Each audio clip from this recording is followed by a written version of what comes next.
Rev up your engines!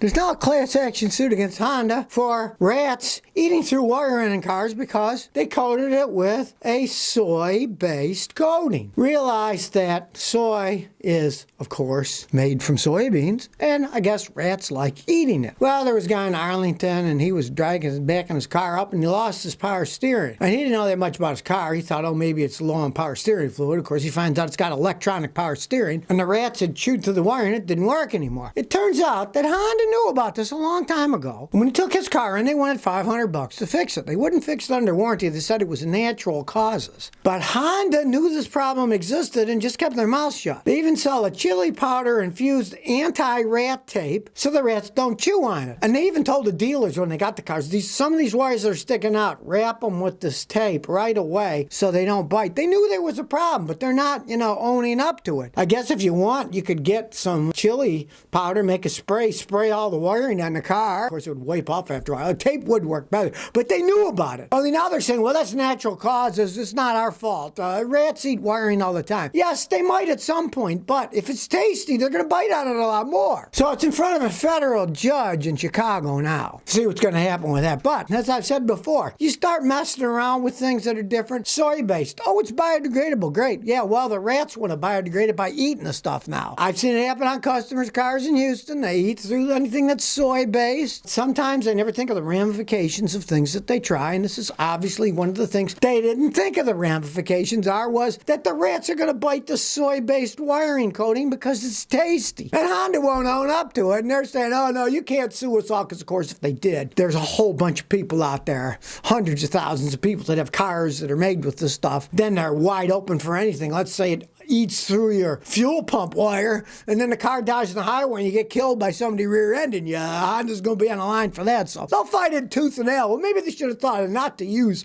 soy-based wiring coating. It's a stupid idea in the first place. Cockroaches probably will eat it too. Well, they keep hyping about the Tesla Cybertruck. There's more hype out. They theoretically are going to be building them the end of 2021, and they have crazy patents for all kinds of nutty stuff. All I have to say is, the guy can't even build the cars he's got now right. Now he's going to start building a truck. Who knows if any of this technology is going to work. Theoretically, it's going to have technology that'll see, is it the driver or the passenger seat who's driving? It can switch the controls when it sees who it is. It can recognize you through thermal imagery. And if somebody's trying to steal your car and you get in the car and the thief gets in the car, it'll know the difference between you and the thief. Come on now. This stuff isn't going to work. It's going to break. If they even have it in the first place when they finally actually make the things. And of course, your body temperature is going to be right, because it's going to have sensors that measure your body temperature. So if you're too hot, it'll cool you off. If you're too cool, it'll heat you up. I got to see that stuff break, and then you're hot, and it's going to make you hotter, and you're cold, and it's going to freeze you to death. He can't even get the stuff he's building now to work right. Brake calipers that are falling off because they don't bolt them on right. I dealt with guys like him in the West Coast in Seattle before that promised all kinds of stuff with their technology, and none of it ever came to fruition. They were just talking into their hat. And they say it's going to have a front laser on it. It'll be able to see where it's going. I can't wait to see what happens if this thing ever does get on the road. And they say they're going to have a range of over 600 miles. I'm not holding my breath. It's called what? A Cybertruck. What do people do with trucks? They carry things and pull things. If that's the case, there's no way it's going to go 600 miles. People have even proved that the F-150 can only go about 100 miles if it's pulling a full load. And I've had people with Teslas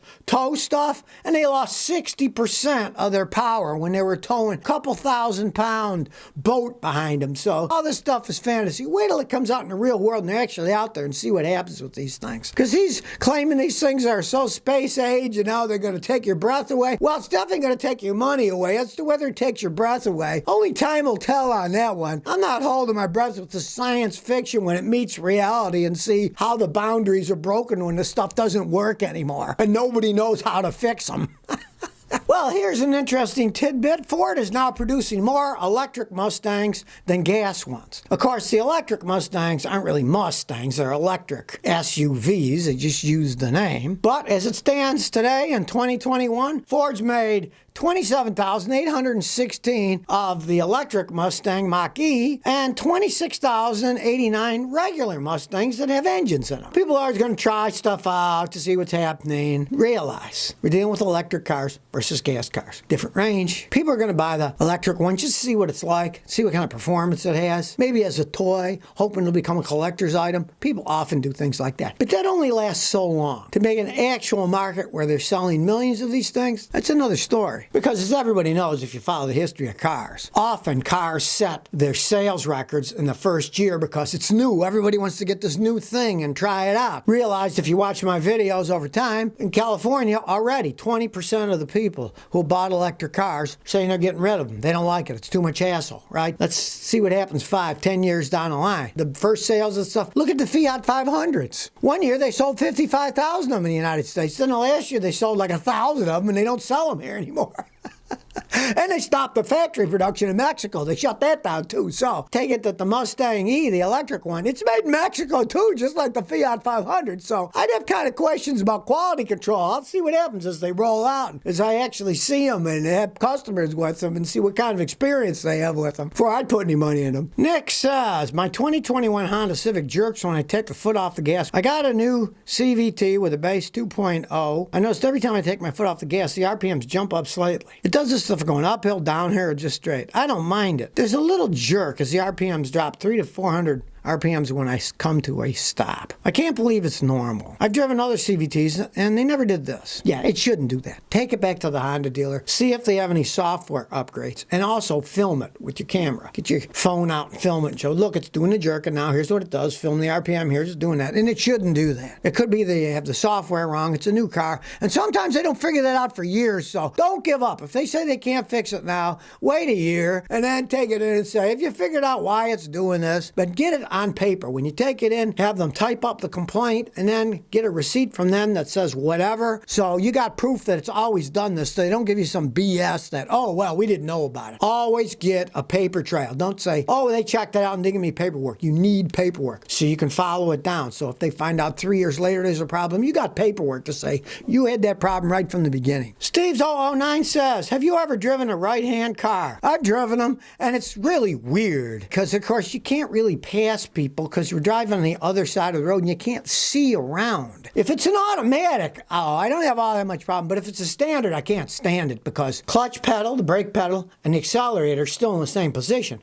But of course, normally, you're over here and you're shifting with your right hand. On those, you're on the other side and you're shifting with your left hand. And I can't get used to shifting with my left hand. I've had in 6 speeds that had right-hand drives and all those gears. I got all confused. Shifting with the wrong hand, that's the main thing. If you're not passing anybody, it doesn't really matter. But if you're on a highway and you're passing people, it's really dangerous. If you got a right-hand drive and you're in a left-hand lane, or vice versa. When I went to the British Virgin Islands, they all had left-hand drive cars because most of the cars came from Florida. That was the closest place to import cars from. But they drove on the left side of the road like the British do. So when you went to pass people, you're over here, but you can't see what you're passing in the other lane because you're on the wrong side. There were a few people that had British cars with right-hand drive, but most of the cars still were left-hand drive. Even a U.S. Virgin Island, it's weird. It's American territory, but they drive on the left like the British do. It's kind of nutty because it's an American thing. They tried to switch it over, and then they had so many wrecks they went back to driving on the British side. So if you're in a left-hand drive car, when they drive on the left, because you can't see to pass people. And then sometimes, of course, if you had a couple of drinks and you're going down a road, ooh-wee,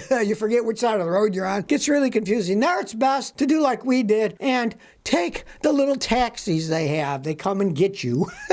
And you don't have to drive at all. They're like 20 miles long and 2.5 miles wide, so you don't have that far to go. Sonny Dan says, I got a 1998 Honda Accord with brake system concerns. I got 183,000 miles. My brakes squeak when I have to stop abruptly or press the brake pedal to gradually slow down. What could it be? I haven't had them replaced for 6 years. First thing you want to do is take all your wheels off. Just take them off. Look at the brake pads. See how thin they are. If they're thinner than a dime's width, replace them. Now, if not, squeaking doesn't doesn't mean anything. As cars age, it's bare steel they're squeezing the rotors. It rusts in Earth's atmosphere. No matter where you are, you're going to get some rust. And it'll squeak as it rubs the rust off. You can just ignore it. Now, if you don't like the noise, you change the pads and rotors, the noise will always go away. But you might not need new rotors. Say you're going 60 miles an hour, slam on the brakes. If it doesn't shake, the rotors are okay. So if you didn't like noise, you want to get rid of it, just buy Akebono pads. A-K-E-B-O-N-O. It's a Japanese company. They make the best pads, and if you just change their pads, it'll stop squeaking. They have really good ceramic pads that don't squeak. You don't even need to change the rotors. But if you slam on the brakes at 60 and your steering wheel shakes, then you have to change the rotors because they're warped. But if they're not warped, you don't like the noise, just get some Akebono pads, put them on. I guarantee you the noise will go away. So if you never want to miss another one of my new car repair videos, remember to ring that bell.